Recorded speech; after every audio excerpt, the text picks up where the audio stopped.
എല്ലാ കൊല്ലവും വരാറുണ്ട്. ഇവിടെ ആറ്റുകാൽ പൊങ്കാല എന്ന് പറഞ്ഞാൽ സ്ത്രീകളെ സംബന്ധിച്ചിടത്തോളം എങ്ങനെയാണ് സാധാരണ ഭക്തന്മാർക്കും ശബരിമല, അതുപോലെയാണ് സ്ത്രീകളെ സംബന്ധിച്ചിടത്തോളം ഈ ആറ്റുകാൽ പൊങ്കാല. എല്ലാ കൊല്ലവും വരാറുണ്ട്. ഞാനിവിടെ MLA ആയിരുന്ന അവസരത്തിൽ ഇതിൻ്റെ നടത്തിപ്പിൻ്റെ കാര്യത്തിൽ ചുമതലയൊക്കെ ഉണ്ടായിരുന്നു. ഇപ്പോൾ പിന്നെ ആ ചുമതലയില്ല. പക്ഷേ എങ്കിലും വരാറുണ്ട്, കാണാറുണ്ട്. ഇത്തവണ വലിയ തിരക്കാണ് അനുഭവപ്പെടുന്നത്. അത് എല്ലാ കൊല്ലവും തിരക്ക് വർദ്ധിച്ചുകൊണ്ടിരിക്കുകയല്ലേ.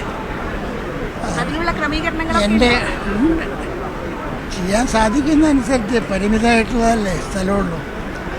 എൻ്റെ നാട്ടിൽ നിന്നൊക്കെ ആൾക്കാർ, പാലക്കാട്ടിൽ നിന്ന്, മണക്കാട്, പുതുക്കോട്ടിൽ നിന്നൊക്കെ ആൾക്കാർ വന്നിട്ടുണ്ടായിരുന്നു.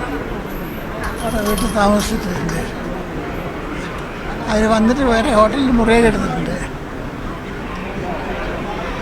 ഏതായാലും ഈ ക്ഷേത്ര ചടങ്ങുകൾ ആരംഭിക്കാൻ പോവുകയാണ്. അതിൻ്റെ ദൃശ്യങ്ങൾ നമുക്ക് കാണാൻ സാധിക്കും.